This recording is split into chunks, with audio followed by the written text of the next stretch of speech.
So let us go ahead with few more questions which we have kept pending earlier. तो उसको complete करेंगे यार.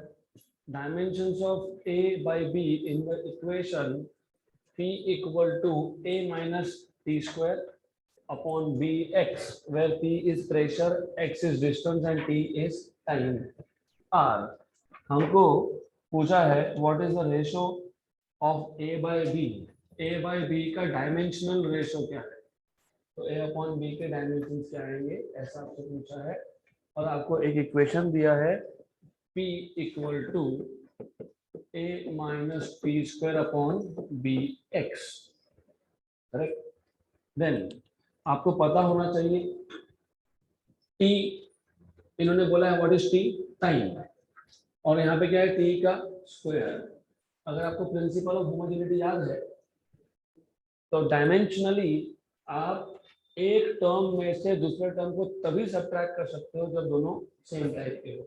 जैसे distance minus distance, distance plus distance, velocity minus velocity.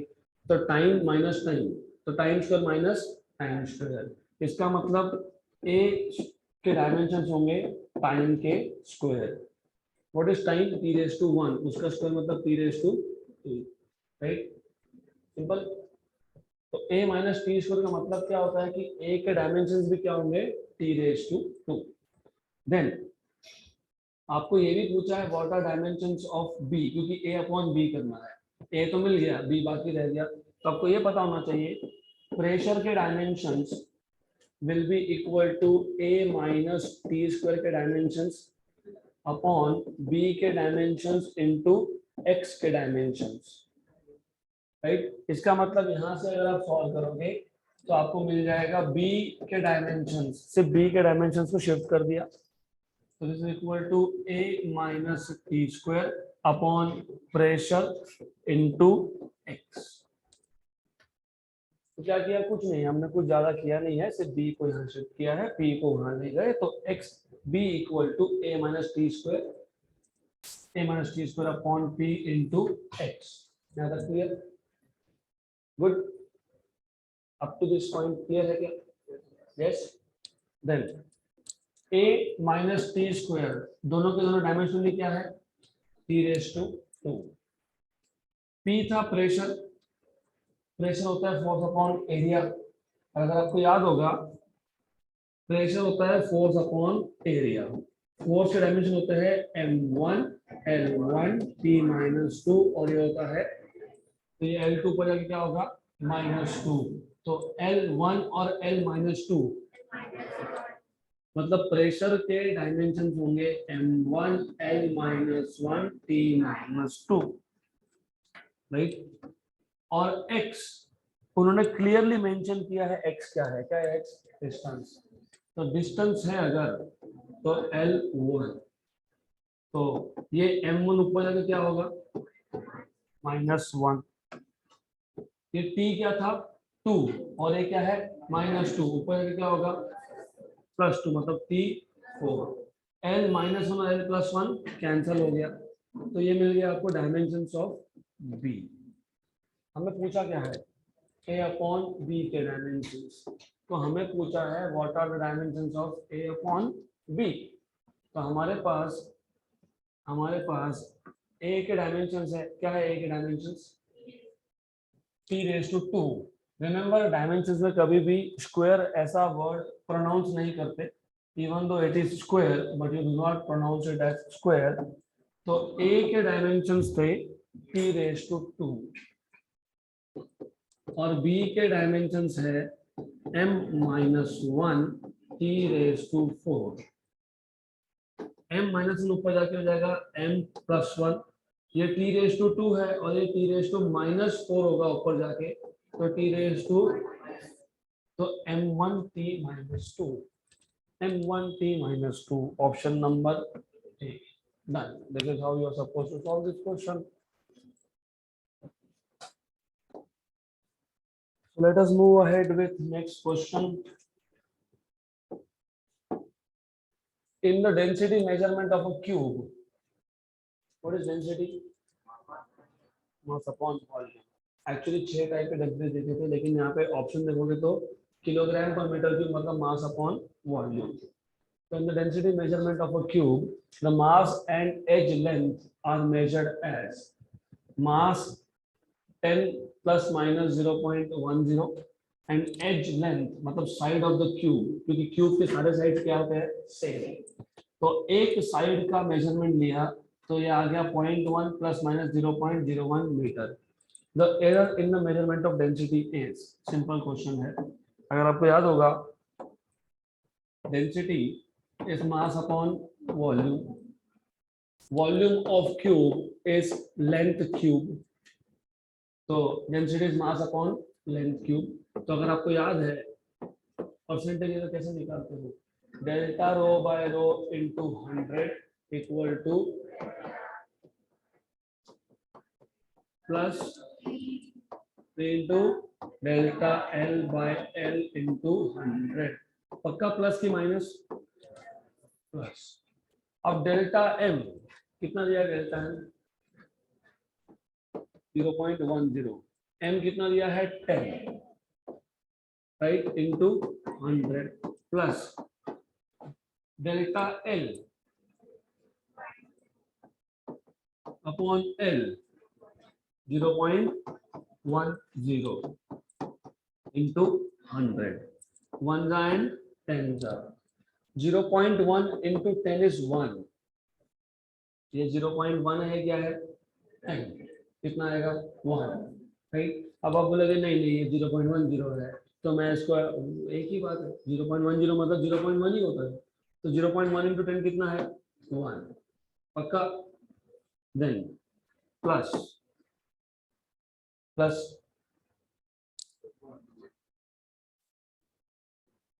0.01 मतलब 10 पर minus 2, ये कितना है 10 पर प्लस 2, 10 पर माइनस 4 प्लस 2 1.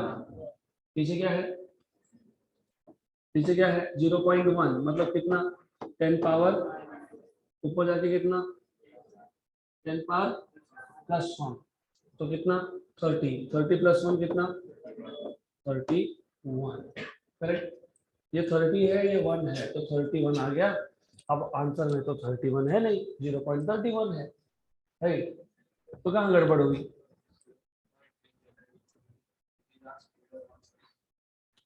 एरर पूछा है, एरर नॉट परसेंटेज एरर. हमने क्या फाइंड किया, percentage error. Very good, right. जानबूझ के किया मैंने कैलकुलेशन सिंपल करने के लिए. या फिर अगर आप परसेंटेज निकालते हो तो मुझे ये बताओ कि परसेंटेज से फ्रैक्शन में कैसे जाते हैं वापस, डिवाइड बाय 100. तो डिवाइड बाय 100 कर लो 0.31. या if you are comfortable, because I am more comfortable with multiplying with 100. अगर तुमको ऐसा ठीक लगे तो फिर ऐसा करो. ऐसा अगर ठीक लगेगा तो just do not do this, फिर ज्यादा सिंपल हो जाएगा. लेकिन आई एम कंफर्टेबल विद 100, तो मैं 100 से मल्टीप्लाई ही करूंगा पहले. एनीवेज हो गया. अब इजी है. What is 0.1 upon 10? अरे 0.1 अपॉन 10 1 कब से हो गया, 0.1 अपॉन 10 है 0.01 प्लस 3. 0.01 अपॉन 0.1 सोच के बताना. 0.01 अपॉन 0.1 ये 10 पर माइनस 1 ऊपर जाके प्लस 1. 0.01 इंटू 10 0.1. 0.01 10 पावर माइनस 2 होता है, ये 10 पावर माइनस 1 होता है. तो ऊपर कितना बचा 10 पावर माइनस 1. 10 पावर माइनस 1 मतलब कितना होता है 0.1 इंटू 3 किया तो कितना होता है 0.3. 0.3 में 0.01 ऐड किया तो कितना होता है 0.31. तो ऑप्शन क्या आएगा, डन.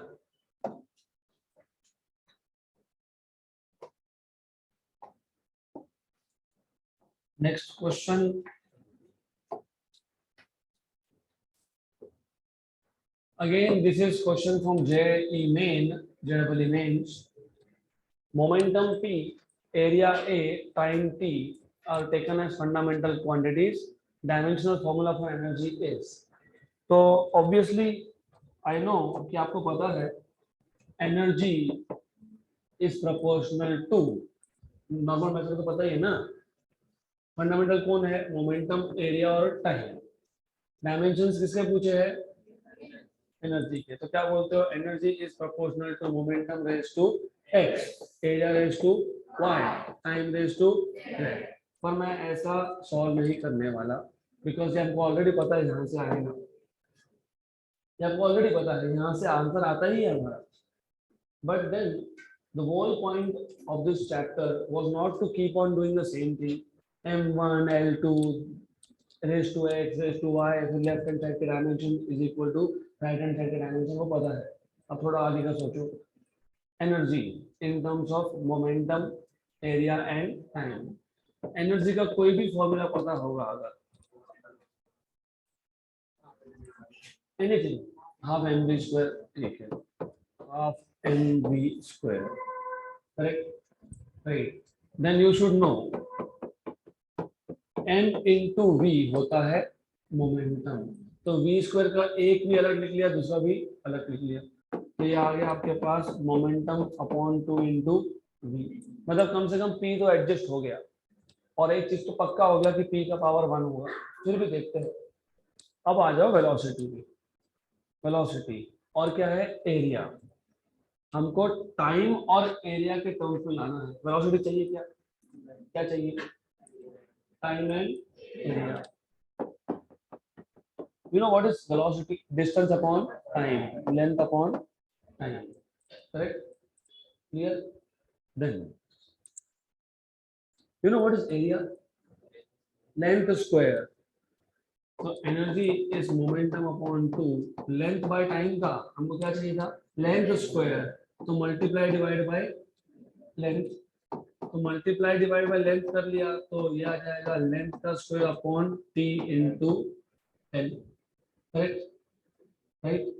मोमेंटम आ गया, एरिया आ गया, तो मोमेंटम आ गया और L square is area upon 2l t। Good. तो दिक्कत हो गई ना यहाँ पे। हमको क्या चाहिए था? टाइम, टाइम है, यस। क्या चाहिए था? मोमेंटम, मोमेंटम है, यस। क्या चाहिए था? ए, ए भी है, यस। लेकिन ये एक्स्ट्रा एल है, इसका क्या करेंगे? एक्स्ट्रा एल का क्या करेंगे? एक्स्ट्रा एल आया ना, क्या करेंगे फिर? तो ऐसा नहीं करना, उसके लिए क्या करना? इसको बिल्कुल भी ऐसा लिखने का नहीं। तो क्या करना? What do you know? मैंने आपसे पूछा एरिया क्या है, आपने बोला एल स्क्वायर। तो फिर एल क्या है? एल क्या है? एल क्या है? अरे लेंथ स्क्वायर अगर एरिया है तो रूट ऑफ एरिया क्या आएगा? हो गया खत्म। तो energy equal to P by 2। What is L? Root of A upon T. अब लिखो डायमेंशंस, राइट? तो एनर्जी, अब यू शुड नो, 2 क्या है? कांस्टेंट। तो एनर्जी इज इक्वल टू, 2 नहीं लिख रहा हूं मैं, प्रोपोर्शनल टू लिख देता हूं, p raise to 1, a raise to half, और नीचे क्या है? t, t रेज टू 1, ऊपर जाके क्या होगा? -1। तो ये आ जाएगा आपके पास p1 a half and t -1। p1 a half and t -1, option number C। So this is how you are supposed to solve this question। यहाँ पे थोड़ा सा मिसप्रिंट है तो मैं उसको करेक्ट कर देता हूँ।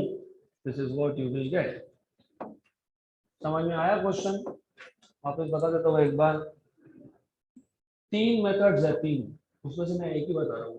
3 में पहला क्या था? डायमेंशनली करो, वो एक्स वाई जेड की वैल्यू फाइंड करो। दूसरा क्या है? यूनिट। तीसरा क्या है? Formula, half M we square. v को अलग कर दिया, N V into V. N V क्या है? मोमेंटम। v क्या है? Length by time. लेकिन लेंथ क्या है? Square root of area. तो मोमेंटम लेंथ की जगह पे क्या आएगा? स्क्वायर रूट ऑफ एरिया, और टाइम की जगह पे क्या आएगा? Time. Momentum raise to 1, area raise to half, क्योंकि रूट मतलब क्या? रूट मतलब क्या? Raise to half. नीचे क्या है? टाइम। टाइम ऊपर जाएगा, क्या आएगा? -1। तो p1 a half and t -1। Clear है तक? राइट? दूसरा मेथड भी है, तीसरा भी मेथड है, वो आप खुद से सोचोगे। अब next method I will just quickly explain. कुछ नहीं करना होता है। एनर्जी मतलब क्या, हाफ एम वी स्क्वायर। अगर तो याद होगा, एनर्जी मतलब किलोग्राम मीटर स्क्वायर पर सेकेंड। तो एक एक ऑप्शन उठाओ और चेक करो। मोमेंटम मतलब मास इनटू वेलोसिटी। तो मोमेंटम p मतलब मास इनटू वेलोसिटी। मास मतलब kilogram metre per second. Area मतलब मीटर स्क्वायर और टाइम मतलब सेकेंड। तो ये जो कुछ भी दिया है चेक करो। Momentum raise to half. Momentum raise to half मतलब under root into area. Into area मतलब under root of kilogram metre per second into area is metre square into time raise to minus मतलब upon second. Right, time raise to minus मतलब upon second. तो अब अगर इसको single ratio लिखना है तो किलोग्राम मीटर स्क्वायर अंदर जाके कितना होगा, मीटर रेज टू 4। कभी भी एक नंबर जब स्क्वायर रूट के अंदर जाता है तो कैसे आता है, स्क्वायर होके जाता है। तो मीटर स्क्वायर क्या था, बाहर था। अंदर भेजना है तो क्या होगा, स्क्वायर। मतलब m रेज टू 4 और ये क्या है m रेज टू 5 अपॉन ये 1 सेकेंड है।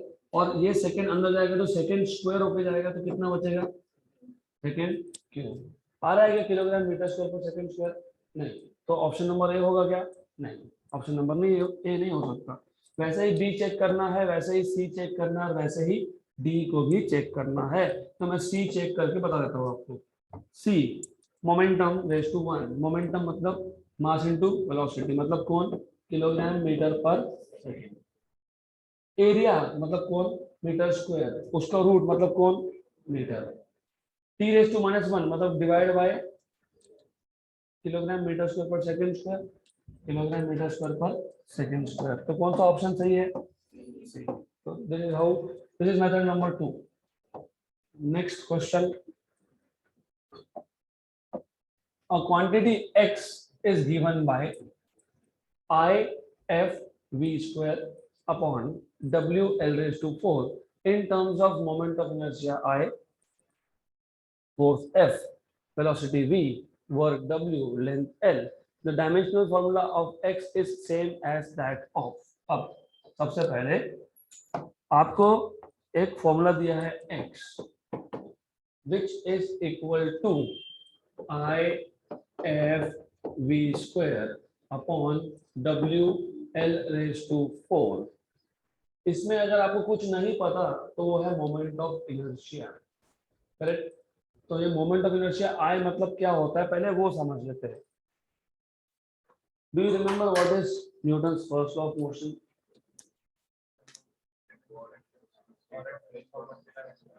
A body, if it is at rest, it will remain at rest. Or if a body is moving with uniform velocity, मतलब uniform motion है, तो it will keep on moving in that uniform motion unless an external unbalanced force is applied onto it.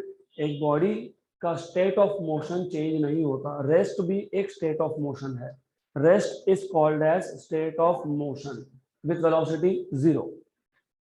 तो जब body rest पे है तो actually वो motion में है विद वेलोसिटी 0। करेक्ट। कब तक चेंज नहीं होगा, जब तक एक्सटर्नल अनबैलेंस्ड फोर्स अप्लाई नहीं करते। Why external unbalanced force, simple logic है उसके पीछे। फॉर एग्जांपल मेरे पास एक बॉडी है, ये रेस्ट पे है तो रेस्ट पे ही रहेगा। अगर मैंने इस पे एक्सटर्नल फोर्स अप्लाई कर दिया लेकिन एक्सटर्नल फोर्स से बैलेंस्ड है, बैलेंस फॉर एग्जांपल एक फोर्स लगाया लेफ्ट टू राइट, एक लगा दिया right to left of the same value, तो क्या होगा, कैंसलेशन। तो गेम देना है टग ऑफ वॉर। दो टीम होते हैं, एक साइड से खींचता है, दूसरा दूसरी साइड से खींचता है। दोनों ने अगर इक्वल फोर्स से खींच लिया तो ऑब्जेक्ट कहाँ जाएगा, कहीं नहीं जाएगा। राइट। तो अगर एक्सटर्नल बैलेंस्ड फोर्स है तो ये टग ऑफ वॉर जैसा है, मतलब दोनों फोर्सेस हो गए कैंसल। राइट। तो अगर हमको इसको मोशन में लाना है या अगर हमको इसका वेलोसिटी चेंज करना है तो एक एक्सटर्नल अनबैलेंस्ड फोर्स चाहिए। करेक्ट। तो पहले लॉ को बोलते हैं law of inertia. Inertia is the tendency of a body to oppose any change in its motion, right? तो tendency of a body to oppose any change, मतलब वो अपने मोशन को चेंज नहीं होने देना चाहता, उसको क्या बोलते हो? इनर्शिया। तो क्वेश्चन ये था, किसने रोका इस बॉडी को अपना स्टेट चेंज करने के लिए? किसने रोका? इसके खुद के मास ने। इसका खुद का मास इसको अपोज करता है, इसके लिए क्या लगता है फिर? External force. तो इसका खुद का मास, उसको क्या बोलते हो? इनर्शिया। मास को क्या बोलते हो? कौन से मोशन में? Linear motion, straight line motion, correct. और अगर ये बॉडी मूविंग होता तो काइनेटिक एनर्जी क्या होता? Half M we square. M मतलब कौन? इनर्शिया, ये याद रखना। कौन? इनर्शिया। ये कौन? स्पीड। लेकिन मैं इसको भी नया नाम दूंगा, लीनियर स्पीड। गुड। अब इमेजिन यही ऑब्जेक्ट है, लेकिन अभी हमने इस ऑब्जेक्ट को एक साइड पे इसको कर दिया हमने अटैच, जैसे डोर। हिंजेस पता है ना, बिजागरे? बिजागरे पता है? बिजागरे वो हिंजेस होते हैं जहां पे आप स्क्रू लगा के रखते हो। अब ये जो डोर है, इस पे अगर आप फोर्स लगाते हो तो अब डेफिनेटली स्ट्रेट लाइन मोशन नहीं होगा। क्या होगा? सर्कुलर, मतलब क्या होगा? Rotation, correct, right. तो जैसे लीनियर मोशन में ऑब्जेक्ट का स्टेट चेंज नहीं होने देने का रीजन कौन था? इनर्शिया, उसका खुद का मास। सिमिलरली अगर एक डोर रेस्ट पे है तो रेस्ट पे ही है जब तक उस पे एक्सटर्नल अनबैलेंस फोर्स नहीं बोलते, टॉर्क बोलते हैं यहाँ पे, एक्सटर्नल अनबैलेंस टॉर्क नहीं अप्लाई होता तब तक, करेक्ट। तो जैसे लीनियर मोशन में इनर्शिया ने अपोज किया, वैसे ही रोटेशनल मोशन में मोमेंट ऑफ इनर्शिया ने अपोज किया। किसने अपोज किया? Moment of inertia. यहाँ बोला है क्या? Moment of inertia. अब सिर्फ डिफरेंस समझ लो, हमको इतना डिटेल नहीं चाहिए, सिर्फ आपको कॉन्सेप्ट मैं इंट्रोड्यूस करके दे रहा हूँ, क्योंकि 12th का पहला ही चैप्टर है। ये जो मोमेंट ऑफ इनर्शिया होता है ना, आई, जैसे यहाँ पे इनर्शिया कौन है? मास। वैसे मोमेंट ऑफ इनर्शिया का फॉर्मूला होता है मास इनटू डिस्टेंस का स्क्वायर। कौन सा डिस्टेंस? जितने डिस्टेंस में आपने फोर्स लगाया, क्योंकि दरवाजे को खोलना है या बंद करना है तो कहीं तो फोर्स लगाओगे, राइट। हो सकता है यहाँ पे फोर्स लगा दिया, हो सकता है एकदम एंड पे फोर्स लगाया। तो एक्सिस से जितने भी डिस्टेंस पे फोर्स लगाया उसको क्या बोलते हैं? R, right.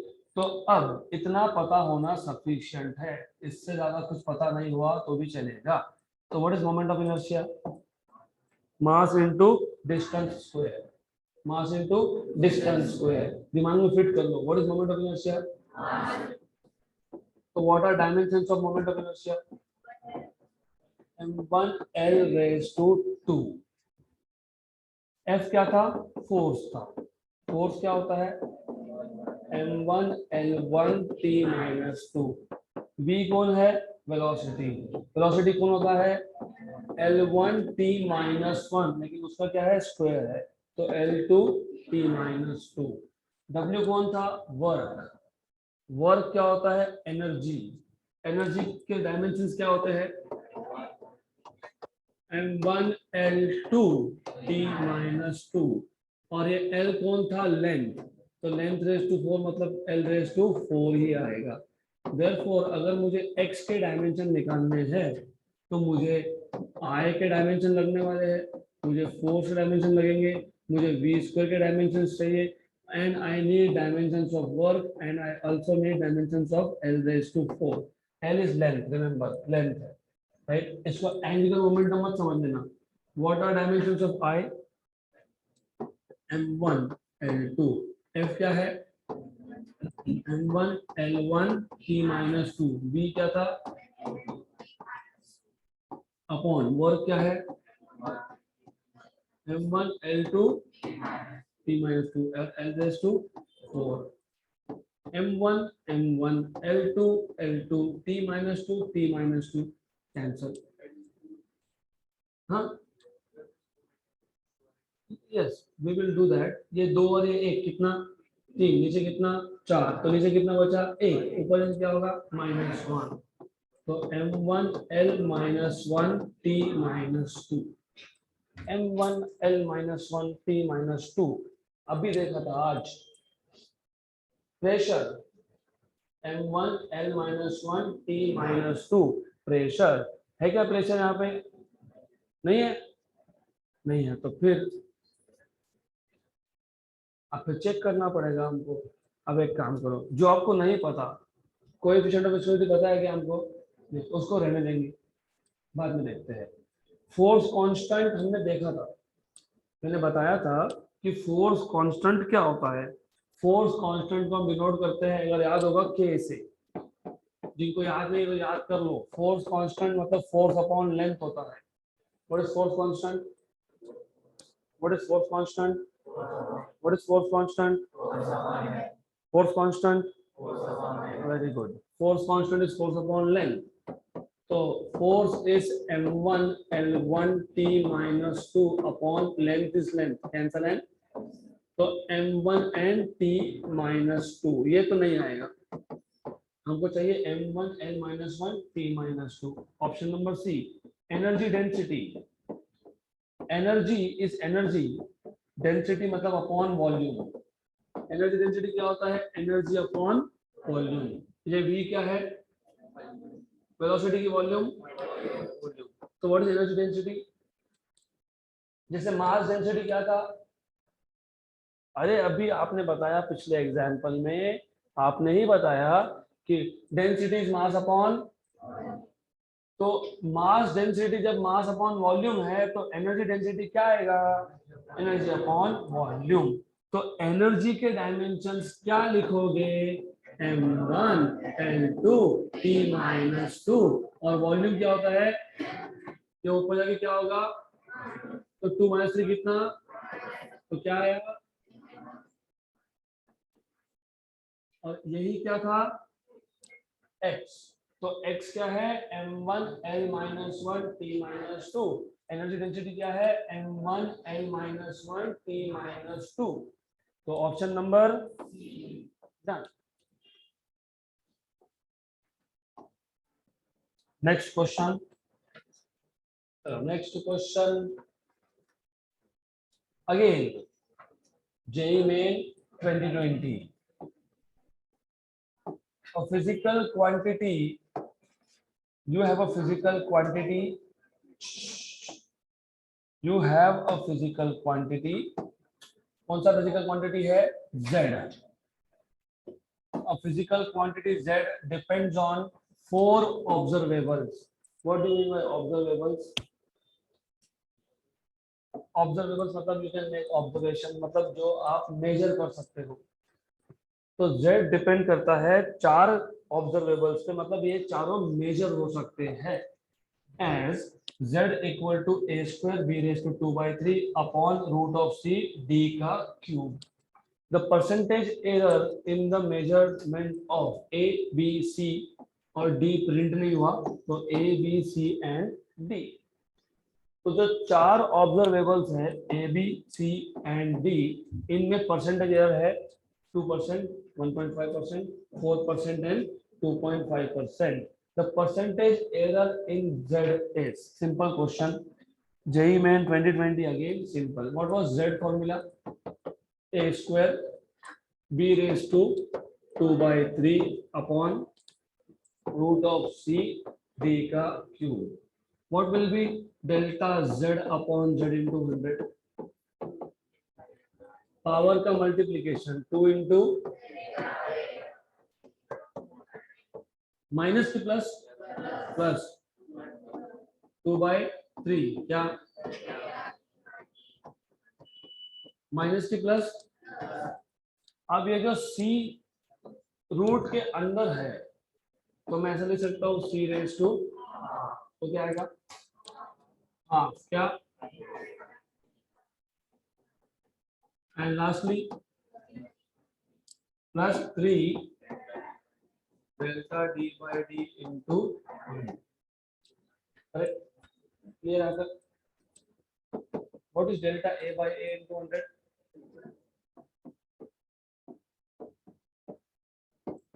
What is delta B by B into 100?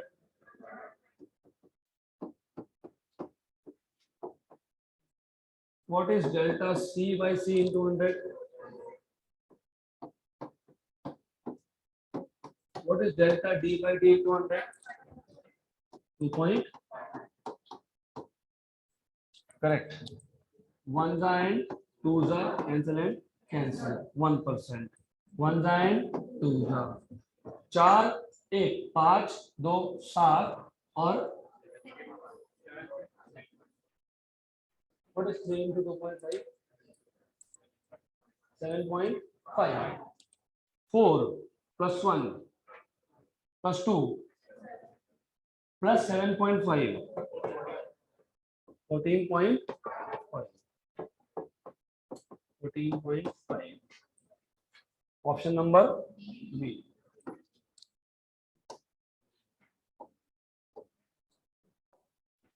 Next question.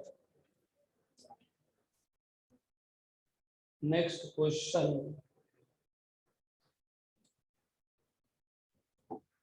आपको पता है JEE मेन में न्यूमेरिक आंसर ऐसे क्वेश्चन भी आते हैं जिसमें आपको ऑप्शन नहीं दिया होता, आपको क्वेश्चन दिया है, आपको पूछा है what is the value to the nearest integer, right?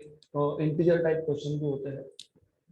Density of a solid metal sphere is determined by measuring its mass and its diameter. Normally density is measured by measuring its mass and volume. यहाँ पे बोला है कि हमने density find किया by measuring mass and diameter. The maximum error in the density of sphere is x upon 100%. If the relative errors in measuring mass and diameter are 6% and 1.5%.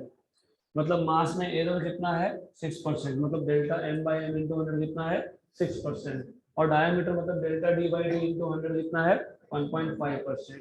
The value of x is, तो x की value कितनी होगी?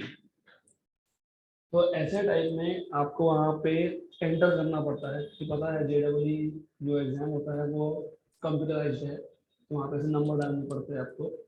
तो keyboard होता है, keyboard पे number भी होते हैं, तो आपको नंबर एंटर करना है बेसिकली. मतलब x की वैल्यू फाइंड करो और वहां पे नंबर डालो, राइट? तो अब पहले बात तो पता होना चाहिए डेंसिटी मतलब क्या, मास अपॉन वॉल्यूम. फिर ये पता होना चाहिए कि वॉल्यूम ऑफ अ स्फीयर मतलब 4/3 पाई आर क्यूब.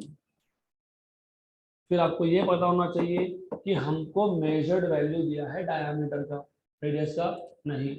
फिर ये पता होना चाहिए लेकिन रेडियस तो होता है डायमीटर बाय 2, करेक्ट? गुड. फिर आपको मिल गया डेंसिटी का फॉर्मूला, मास अपॉन 4 पाई d क्यूब, और 2 का क्यूब कितना 8, 2 का क्यूब कितना 8 इंटू 3 कितना 24, तो ये कितना आ गया 24, correct? Clear?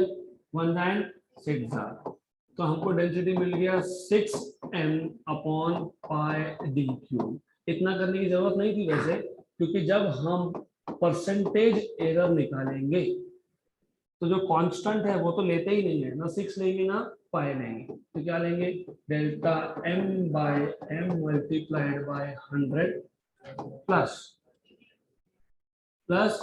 3 times of delta d by d into 100. अभी delta m by m into 100 बोला है 6 plus 3 into delta d by d 1.5, correct? What is 1.5 into 3 कितना 4.5, और प्लस 6 कितना, तो कितना आ गया 10.5%, करेक्ट? लेकिन आपको बोला क्या था, आपको लिख के दिया था इन टर्म्स ऑफ अपॉन 100 में, अपॉन 100, अपॉन 100 है, याद रखना. तो अपॉन 100 है क्या यहाँ पे, है क्या? नहीं है, लाना पड़ेगा. कैसे लाओगे, कैसे लाओगे, कैसे लाया हमने, मल्टीप्लाई डिवाइड। सिर्फ क्वेश्चन ऐसा घुमा फिरा के दिया, आंसर सही है 10.5%, लेकिन ये इंटीजर है क्या? क्वेश्चन कौन सी टाइप का था? Integer type. तो जानबूझ के क्या बोला है? x upon 100%। तो हमारे पास तो 100 था नहीं, फिर हमने क्या किया? Multiply divide. What is 10.5 into 100? 1050 1050 upon 100। अभी आ गया क्या इंटीजर? यस। तो what is the value of x? What is the value of x? 1050। अच्छे से समझ लो, यहाँ तक तो कोई डाउट होना ही नहीं चाहिए, है क्या? यहाँ तक कोई डाउट? तो आंसर क्या आया? 10.5%। लेकिन क्वेश्चन में क्या बोला है? क्वेश्चन में बोला है हमारे पास जो आंसर है, किसका आंसर? डेंसिटी का परसेंटेज एरर का आंसर। वो कैसा है? x upon 100%। हमें कितना मिला? अपॉन 100 है कि यहाँ पे? तो हमने क्या किया? 100 चाहिए, क्योंकि कंपेयर करना पड़ेगा ना, x की वैल्यू कैसे फाइंड करोगे? कंपेयर करके। लेकिन 100 था नहीं, तो हमने क्या किया? 100 से मल्टीप्लाई डिवाइड। 10.5 into 100 कितना हो गया? 1050 अपॉन 100। अब इसको और जो गिवन है उसको कंपेयर किया, तो x की वैल्यू कितनी मिल रही है? 1050। ये इंटीजर है क्या? यस। तो ये क्वेश्चन कौन से टाइप का है? Integer type. तो जेडबलई मेन में दो सेक्शन होते हैं। सेक्शन ए में आपके पास होते हैं 20 क्वेश्चन, जो होता है एमसीक्यू टाइप, और लास्ट सेक्शन में होते हैं 10 क्वेश्चन, जो होता है इंटीजर टाइप। उसमें से हमको सॉल्व करने होते हैं 5 क्वेश्चन, और उस 5 क्वेश्चन में ऑप्शन नहीं होते, खुद में कैलकुलेट करना और वो एंटर करना। तो क्या एंटर करोगे? 1050। डन।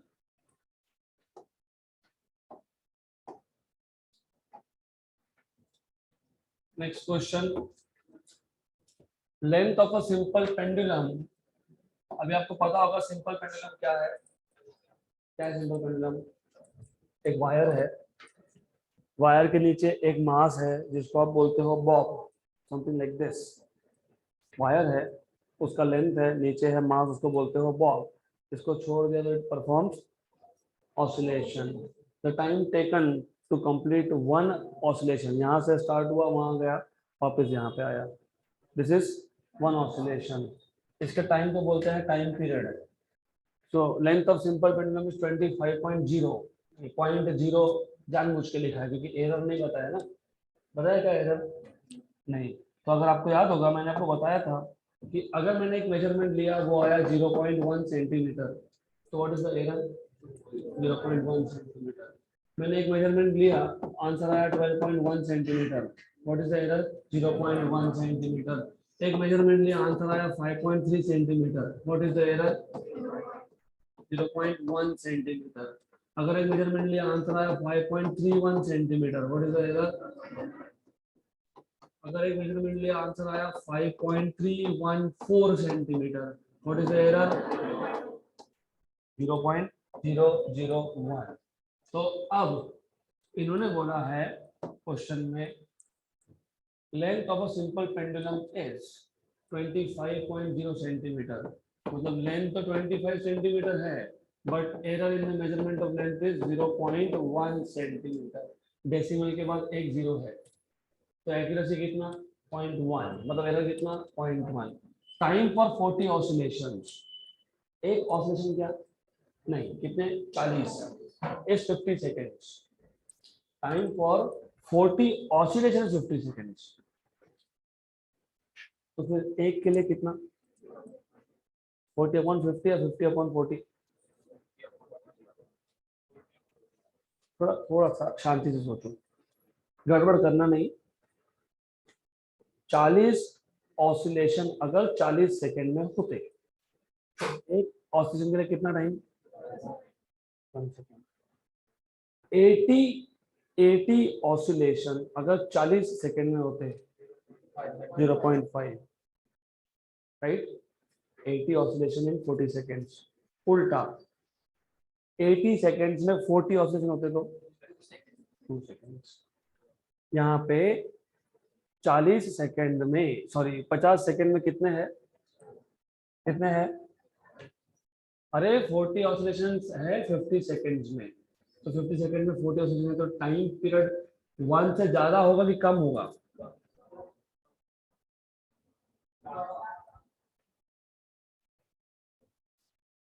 लुक हियर, कितने ऑसिलेशन है? Number of oscillation, correct. अगर टाइम पीरियड 1 सेकंड है, अगर है, तो 40 ऑसिलेशन के लिए कितना टाइम? 40 seconds, right, correct. तो टाइम पीरियड कैसे निकालोगे? 40/40 बराबर कितना आ गया? सब डिवाइड कर दिया, बराबर कितने ऑसिलेशन है? 40। टाइम पीरियड टोटल टाइम कितना है? कितना? 50 सेकेंड। तो 40/50 क्या देगा? क्या देगा? हाँ, लेस देन 1 देगा, लेकिन क्या देगा? टाइम फॉर, पक्का सर? गलत हुआ तो आपकी गलती है। 4 का फिर कितना होता है? 0.8। 50/40 कितना होता है? 1.25। मैं वापस बता देता हूँ। Look, 40 oscillations, 50 seconds. 40 oscillations, 50 seconds. Let us connect. I am performing oscillation. 1 second में 1 चक्कर, तो 40 सेकंड में 40 चक्कर। यहाँ पे कितने चक्कर है? 40। टाइम कितना है? 50। तो एक राउंड के लिए टाइम कितना लगेगा?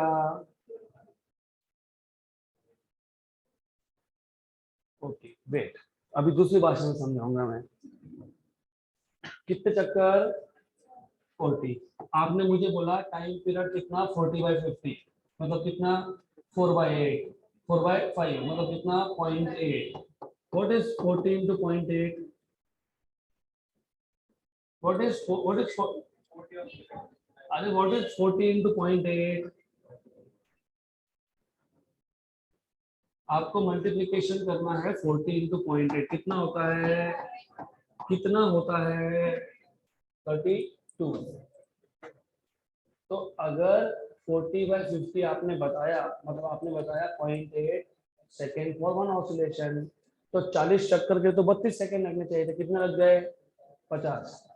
तो थोड़ा सा सोचो, तो 1.25, 40 ऑसिलेशन के लिए 50 सेकेंड लग रहे हैं, मतलब एक ऑसिलेशन के लिए 1 सेकेंड के ऊपर टाइम लग रहा है आपको। ये सिंपल, ये मैथ्स भी नहीं है, इसको मैथ्स भी नहीं बोल सकता मैं। ये रियल लाइफ में कुछ सिंपल कैलकुलेशन है। 1 सेकेंड में 1 चक्कर, तो 40 सेकेंड में 40 चक्कर, तो 40 चक्कर के लिए 40 सेकेंड। मैंने बोला कि टोटल मेरे पास कितने ऑसिलेशन है? 40। टाइम कितना लग गया? 50। तो लॉजिकली कोई भी बता देगा कि एक राउंड के लिए आपने 1 सेकेंड से ज्यादा टाइम स्पेंड किया। मतलब बेसिकली टाइम पीरियड फाइंड करने के लिए 50/40 करना पड़ेगा। कितना? 50/40। अब ये भी नहीं समझ में आया, ये भी नहीं समझ में आया अगर, तो थोड़ा डायमेंशनली सोचो। जब आपने मुझे बोला 40/50, तो आपने क्या किया? नंबर ऑफ ऑसिलेशन को ऊपर रखा और टाइम को नीचे। कैसे हो सकता है टाइम इज 1/टाइम? कैसे हो सकता है? हो सकता है कि टाइम इज 1/टाइम? नहीं हो सकता। हो सकता है क्या? तो आपने बोला मुझे 40/50, आई वाज थिंकिंग ऐसा कैसा हो गया? टाइम इज 1/टाइम, सेकंड इज 1/सेकंड, मतलब 2 इज 1/2, मतलब 3 इज 1/3, मतलब 4 इज 1/4। ऐसा होता है क्या? हाँ, तो थोड़ा सा सोचना पड़ेगा आपको कि जब बोला है ना, क्या बोला है? टाइम पीरियड फाइंड करो, करेक्ट। तो टाइम इक्वल टू टाइम, तो नीचे जाएगा नंबर, ऊपर आएगा टाइम, करेक्ट। तो अब बताओ ये कितना? 1.25 सेकेंड पर राउंड पर ऑसिलेशन। क्योंकि 50/40 कितना होता है? 5/4। 5/4 कितना होता है? 1.25। 1.25 ही होता है। क्लियर? Correct, right. अब मुझे बताओ 80 ऑसिलेशन के लिए कितना टाइम? 40 के लिए 50, तो 80 के लिए कितना? You are calculating. 40 के 40 चक्कर के लिए 50 सेकेंड, तो 80 के लिए 100 सेकेंड, 120 के लिए 150, 160 के लिए 200, 200 के लिए 250, नॉर्मल कैलकुलेशन है, right. 40 chocolates cost me 50 rupees, तो 80 को कितना लगेगा, आया भी समझ में आ गया, वही है। So this is how you are supposed to understand. Good. Anyways, going back to question. If resolution of stopwatch, मतलब जो आप टाइम मेजर करने के लिए जो घड़ी यूज कर रहे थे, उसका रेजोल्यूशन मतलब उसका least count. What is the resolution of your analog clock? 1 second, मतलब least count, right? Is 1 second. Then accuracy in measurement of G is accuracy in measurement of G in percentage, मतलब percentage error in G. Accuracy मतलब क्या होता है, error होता है. तो accuracy पूछा मतलब क्या पूछा, error पूछा, लेकिन किसने पूछा, percentage. अब ये कहां से आया, do you remember time period equal to 2 pi under root of L by G. So you should know t square equal to 4 pi square L by G. तो G equal to 4 pi square L upon T square. इतना पता है तो आपको ये भी पता होगा फिर delta G upon G into 100 पूछा है. 4 कांस्टेंट pi square कांस्टेंट, तो क्या आएगा delta L into 100 plus 2 into delta T by T into, यहाँ तक क्लियर. डेल्टा L अभी बताया मैंने 0.1, तो इसको मैं स्मॉल एल यूज कर लेता हूँ, डजंट मैटर कैपिटल या स्मॉल. 0.1, तो ये आ गया आपके पास 0.1 अपॉन 25 इंटू कितना 100, 1 एंड 4 का, correct. Good. Then this is interesting. Delta T तो पता है कितना 1, करेक्ट. कितना 1. टाइम पीरियड कितना, टाइम पीरियड अभी फाइंड किया ना 1.25 इंटू कितना, आपको पता है 1.25 इंटू 8 कितना होता है, मैंने इसके लिए बताया था 1/2.5, 1/4.25, 1/8.125. 1.25 इंटू 8 होता है 10, तो 1.25 इंटू 80 कितना, कितना 100 ना, पक्का. यस. अब 80 इंटू 2 160 प्लस 0.4,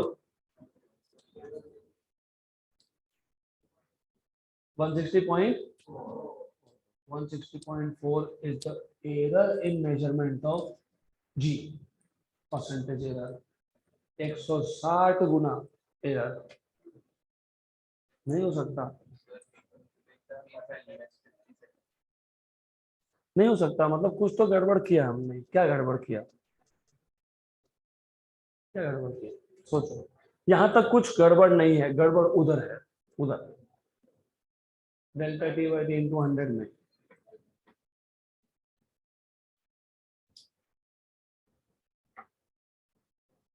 सोचना पड़ेगा.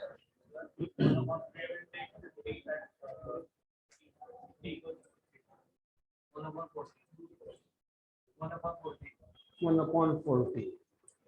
I want to know why 1/40.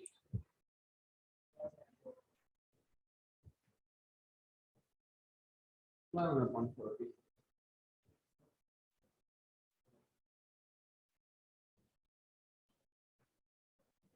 Simple सा क्वेश्चन पूछा मैंने, आपने बोला 1/40 and I am asking why 1/40.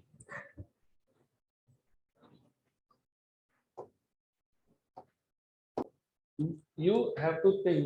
ये मैंने पहला ही लेक्चर था, उसमें दूसरा ही क्वेश्चन था जो मैंने बोला पेंडिंग रहेगा, बाद में देखेंगे, राइट.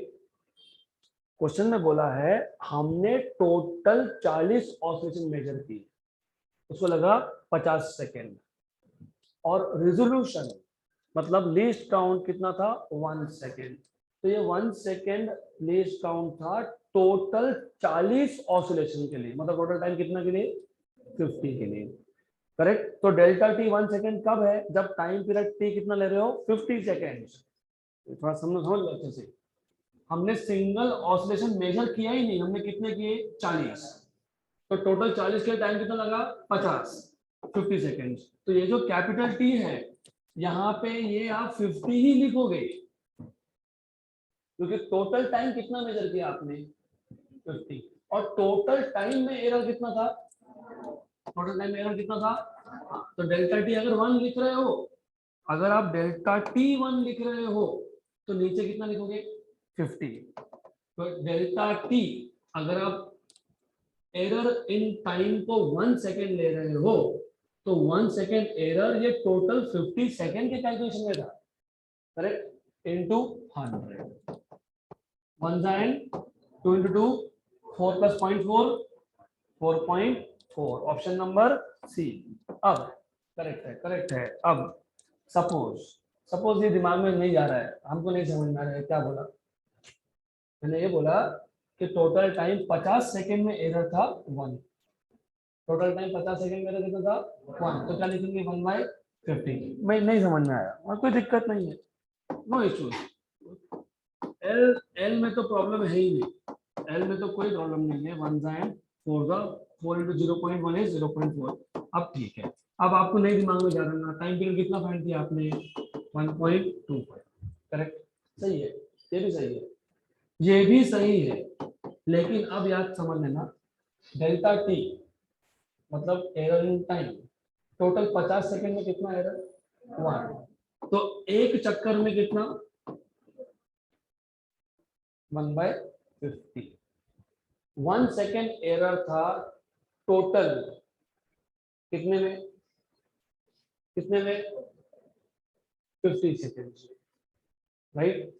तो ये ऐसा कर लो, करके देखो आता है कि नहीं, चेक करो। नहीं आता है, अगर नहीं आता है, फॉर एग्जाम्पल नहीं आएगा, तो नहीं आएगा तो थोड़ा और उसको मॉडिफाई करना पड़ेगा। जागो, see what is going to happen now. अच्छे से देख लो, ये 50 गया नीचे, ये 50 कहाँ जाएगा नीचे, ये 50 यहाँ पे आएगा। 1 and 2 2 into 2 4 upon 1.25 plus 0.4 answer आ रहा है क्या, नहीं आ रहा है। तो गड़बड़ कहाँ होती है वो समझना जरूरी है। यहाँ तक क्लियर, इसको मैं अलग रख रहा हूँ। टाइम पीरियड कितना है 1.25। कितने ऑसिलेशन का, एक ऑसिलेशन का। कितने का, एक। हमने टोटल ऑसिलेशन कितने देखे 1/40। अब करके देखो, अब आएगा आंसर। अब तो कोई दिक्कत नहीं है, अब एकदम clear. You know what is 40 into 1.25? 50। ये 50 है, ये 2 है। What is 2 into 2? 4 plus 0.4 कितना 4.4। So bottom line, just to end this question here, इस क्वेश्चन के दो पॉसिबल सॉल्यूशंस है। Number 1, easiest one, total time कितना मेजर किया 50 सेकेंड। तो टी क्या लिखोगे 50। टोटल टाइम 50 सेकेंड में कितना एरर था 1, तो डेल्टा टी कितना लिखोगे 1। खत्म क्वेश्चन। दूसरा, अगर आपने टाइम पीरियड फाइंड कर ही लिया है और आप यहाँ पे टाइम पीरियड को लिख रहे हो 1.25, राइट, करेक्ट। तो total error in measurement of time will be total error upon total number of oscillations. यहाँ तक क्लियर, पक्का, गुड। तो दोनों में से जो मेथड आपको पसंद आए वो यूज करना, डजंट मैटर। इजी कौन सा है, इजी ही है। So that's it for today.